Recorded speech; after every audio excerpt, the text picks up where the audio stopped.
Hello. So today we are going to talk about types of chemical reactions.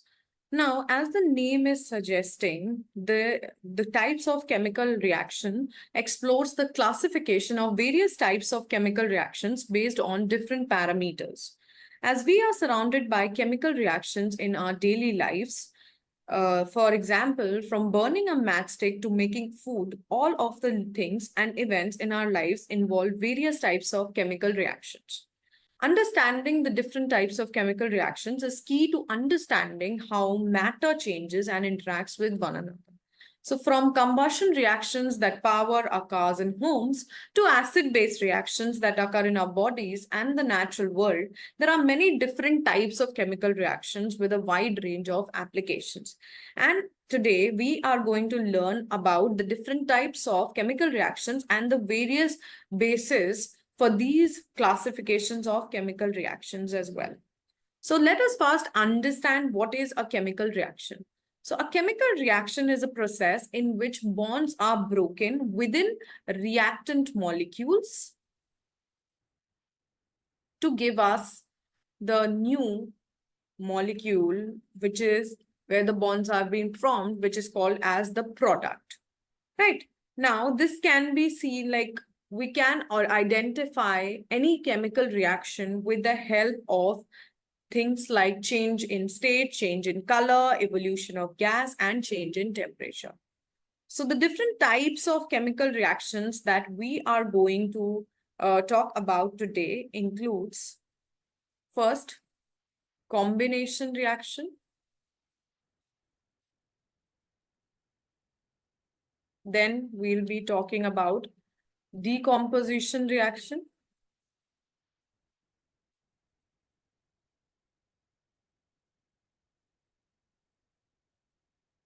Then displacement reaction.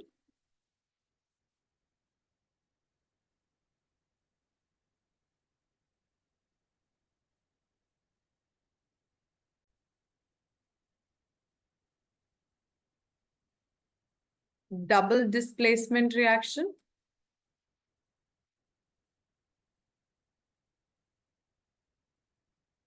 And finally, about oxidation reduction reactions. So we will be talking about in detail each of these types of chemical reactions, that is combination reaction, decomposition reaction, displacement reaction, double displacement reaction, and oxidation reduction reactions. Now, so let's get started with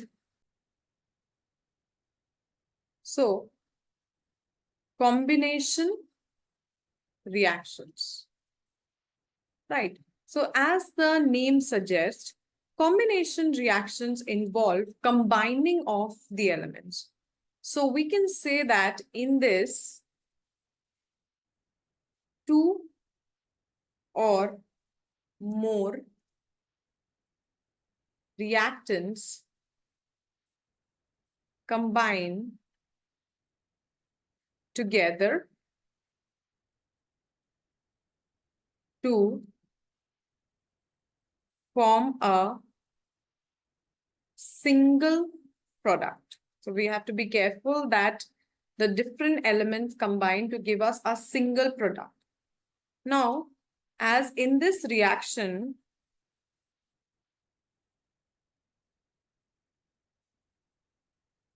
new compounds are formed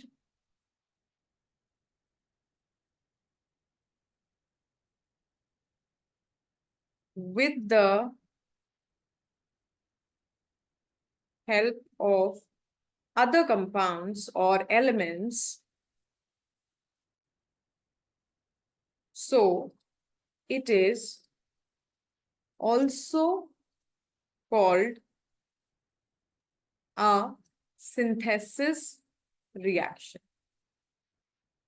Okay, so it is also called, combination reactions are also called as synthesis reactions, since here the reactants combine to give us one single product.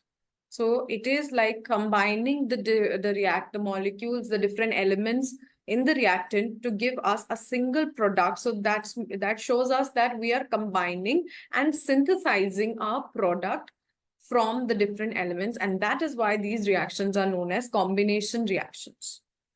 Yeah, okay.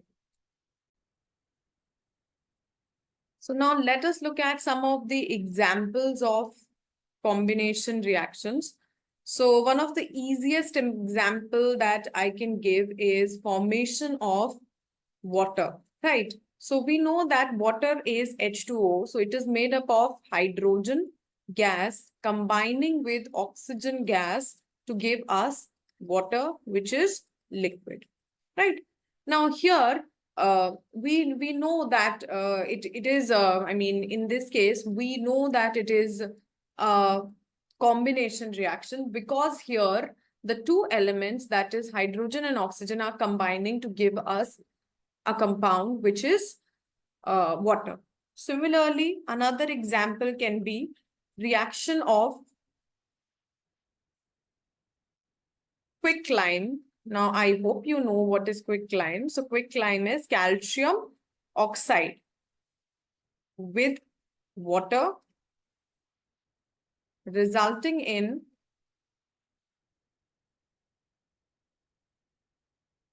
calcium hydroxide.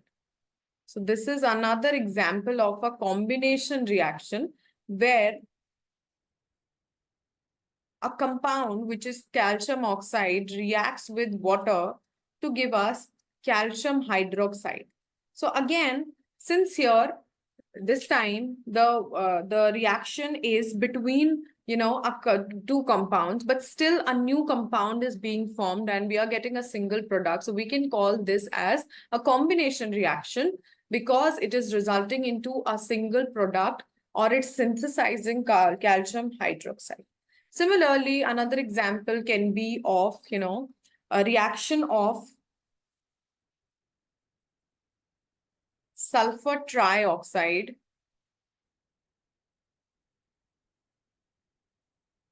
which is SO3 with water. Now, this reaction results in the formation of sulfuric acid. So, you know that SO3 plus H2O gives us H2SO4. So, this sulfuric acid. So, this reaction is the reason behind the acid rain, as oxides of sulfur and nitrogen reaction with water in the atmosphere results into acid, and the acid infused rain poured down on the surface of the earth is called acid rain. So the last reaction, which is a combination reaction of sulfur trioxide and water, is responsible for acid rain, and it happens in the atmosphere automatically. Okay, now let us move to another one.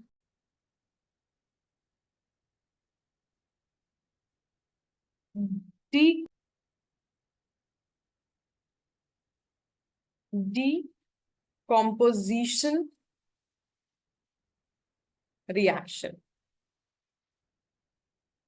Okay, so in decomposition, as the name is suggesting, what happens is a single component breaks down into two or more products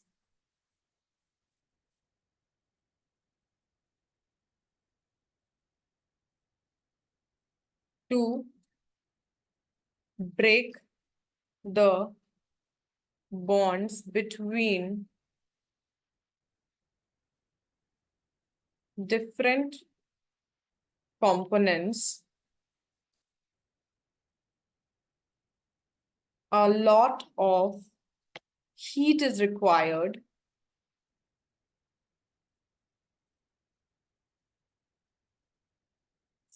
and that is provided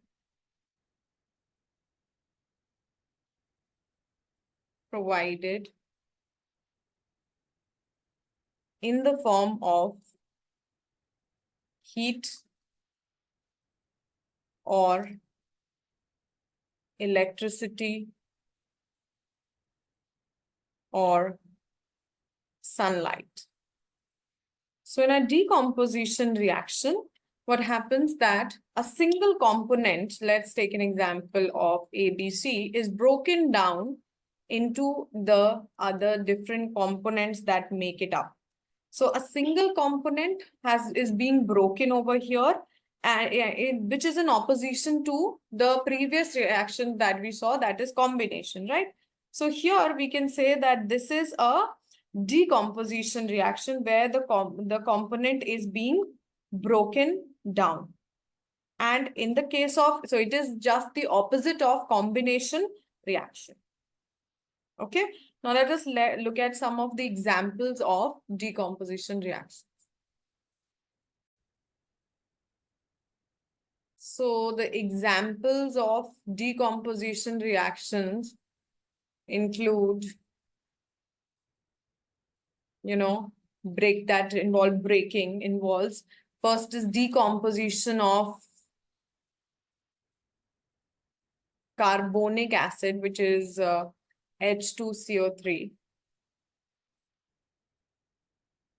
So H2CO3 being broken down into H2O and CO2. Similarly, decomposition of calcium carbonate. Decomposition of calcium carbonate gives quicklime, which is calcium oxide, and which is a major component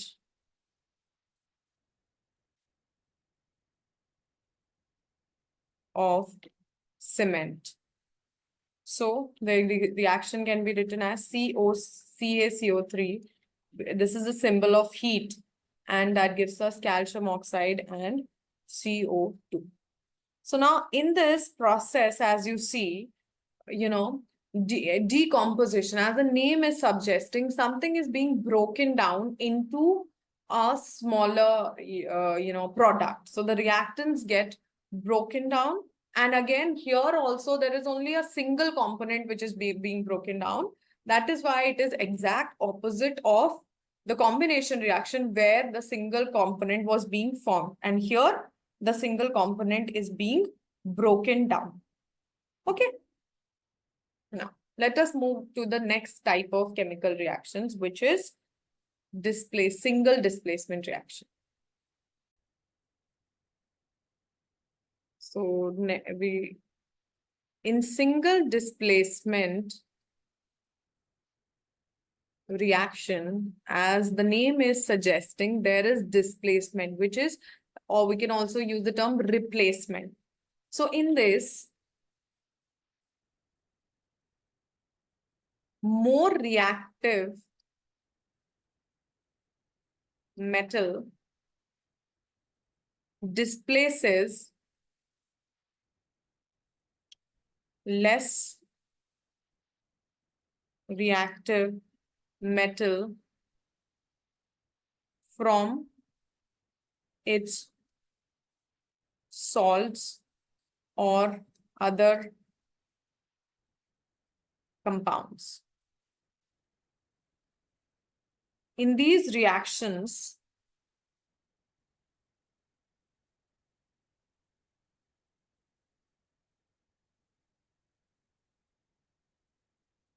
products can be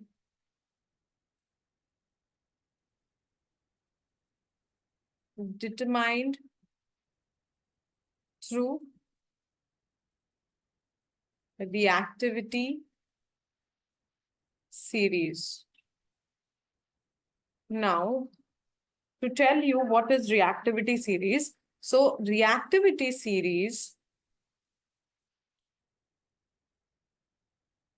is a series of elements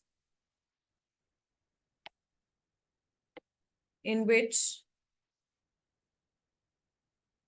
elements are arranged in decreasing order of their reactivity.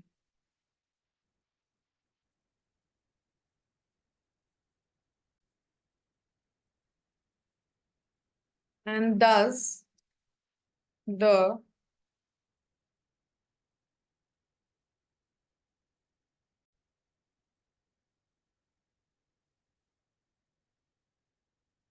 elements present at the top of the series are more reactive than the elements present at the bottom of the series. So obviously the one which is more reactive, that means at the top of the series, will replace the one which is below it in the reactivity series. So therefore, we can use the reactivity series to predict the product of any single displacement reaction. So what is happening in the single displacement reaction? Let's say there's a compound AB that is reacting with another metal. So the metal, if it is more reactive, in that case, it will displace or replace the another metal. So for like over here, C should be more reactive. C should be more reactive in order to displace, more reactive than B in order to displace it.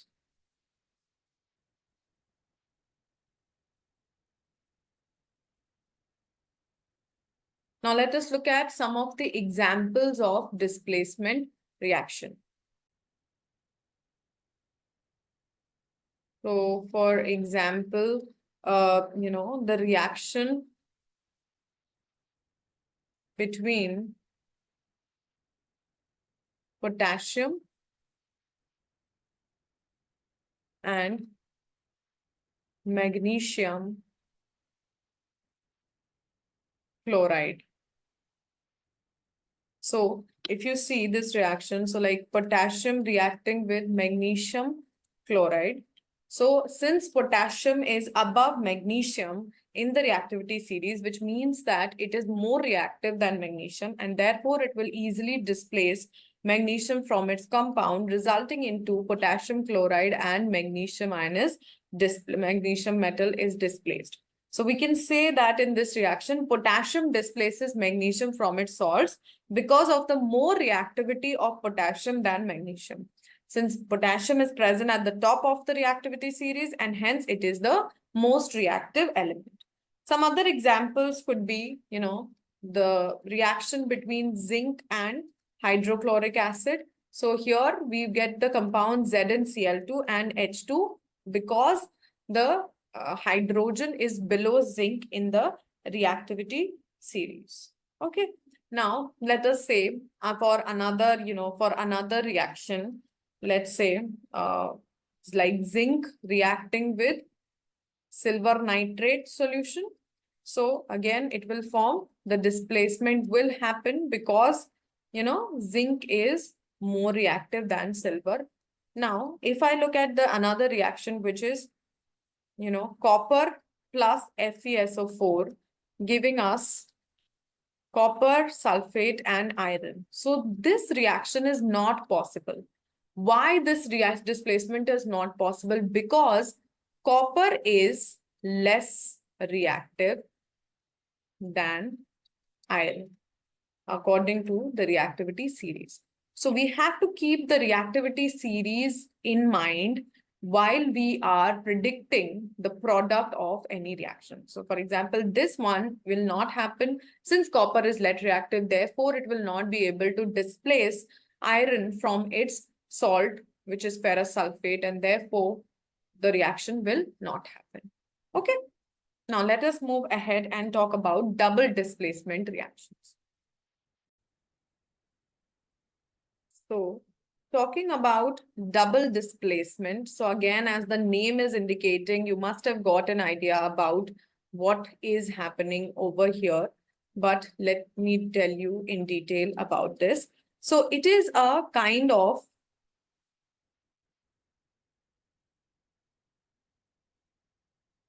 displacement reaction in which two chemical species react and consequently their ions, that is the cations and anions, switch places, forming two new products. So there is exchange that happens between the two. So for example, if I talk about a compound AB reacting with a compound CD, so what happens in the case of double displacement is that they exchange their partners with each other, resulting into AC and BD.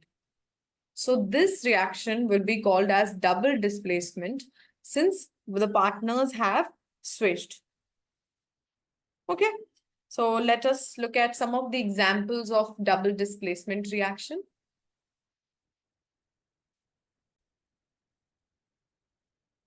So, example of double displacement includes first reaction between silver nitrate and sodium chloride, resulting in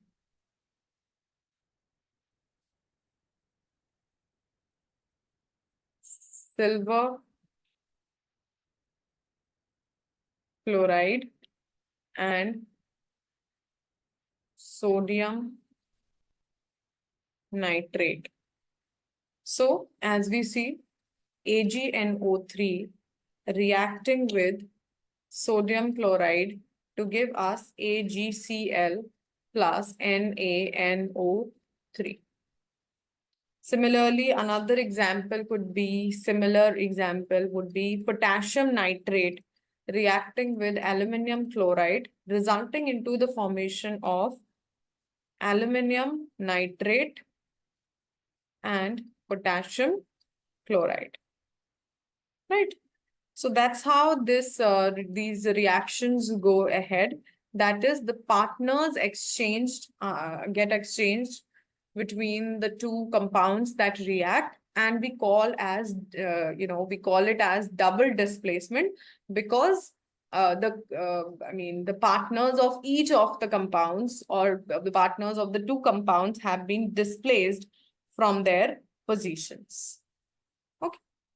Now, within the double displacement, we will be talking about a special type of reaction that is also called as a precipitation reaction.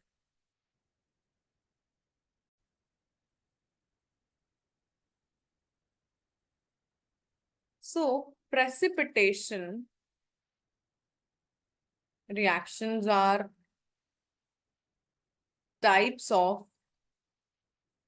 a type of double displacement. It's a special type of double displacement reaction. Okay.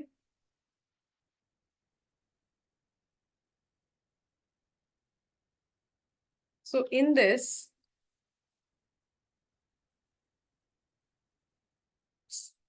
two solutions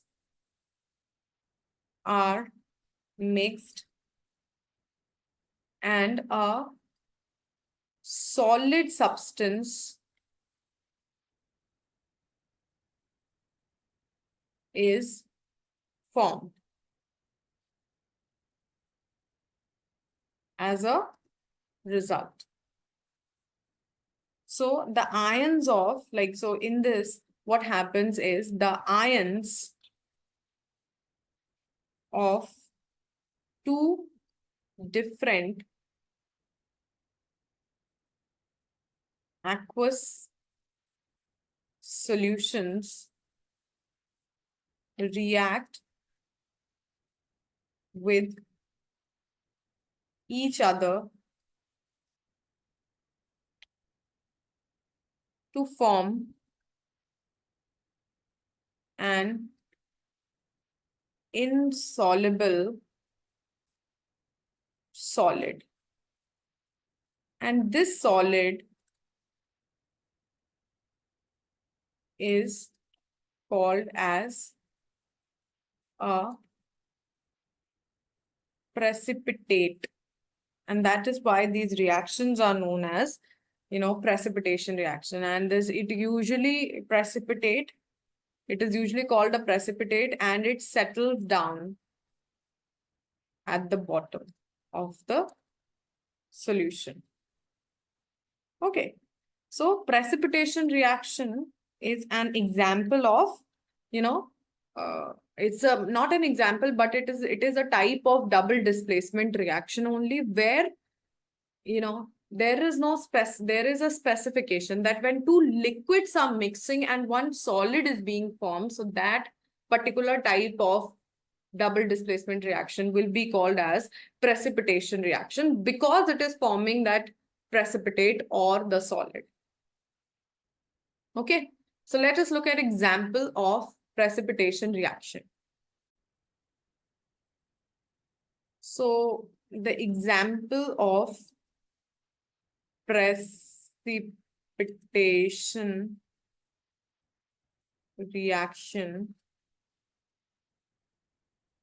is where, like, for example, AgNO3 aqueous, which is silver nitrate aqueous, reacting with sodium chloride aqueous to give us silver chloride solid and sodium nitrate aqueous. So here, as you can see, this is a type of double displacement reaction because the partners are being exchanged, but one of the partner, like all the others are liquid, like these two liquids or aqueous solutions are mixing together to give us a solid. So this, we say that this is called as precipitate. So precipitate of silver chloride has been formed in this particular reaction, and that's why the special name is given to it, this reaction, as precipitation reaction. So what is happening in this reaction? We can say that in this reaction, what is happening is that silver nitrate and sodium chloride are mixed together, and the silver ions and chloride ions react with each other to form solid silver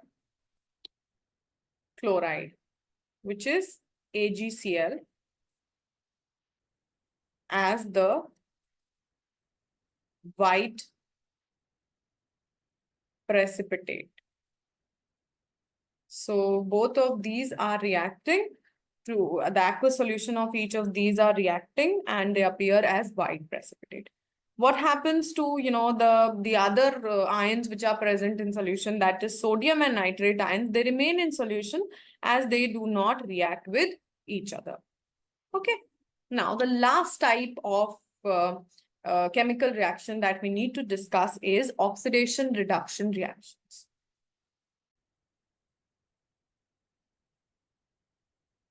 So Oxidation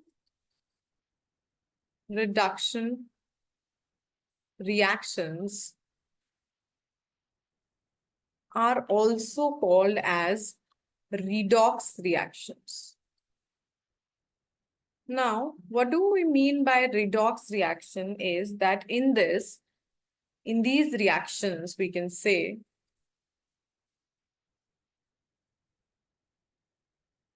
both oxidation and reduction takes place simultaneously. That means we can say that one of the species undergoes, or one of the reactant undergoes oxidation and the other reactant undergoes reduction. So, I mean, in terms of, let us understand what is oxidation and what is reduction. So, oxidation is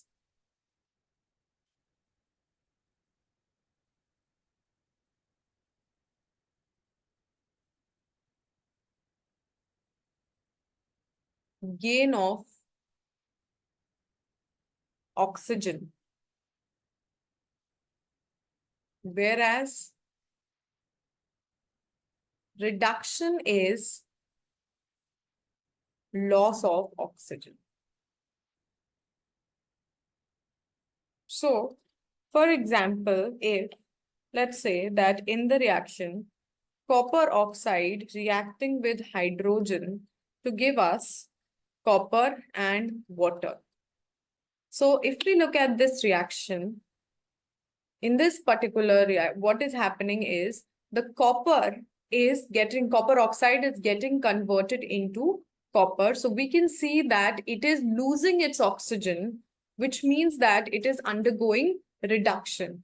And at the same time, hydrogen is getting converted into water, which means that it is gaining oxygen and it is undergoing oxidation, right? So we say that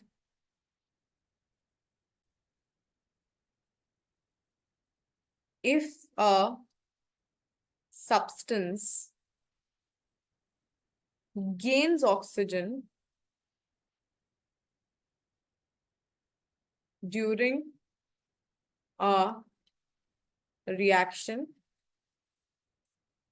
it is said to be oxidized. Whereas if a substance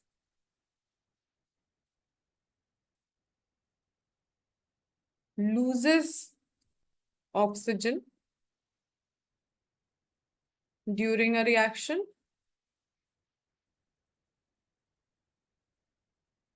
it is said to be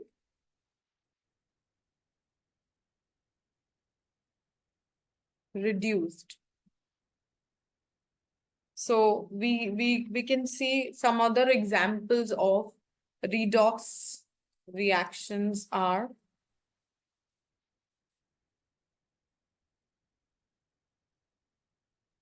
like zinc oxide reacting with carbon to give us zinc and carbon monoxide.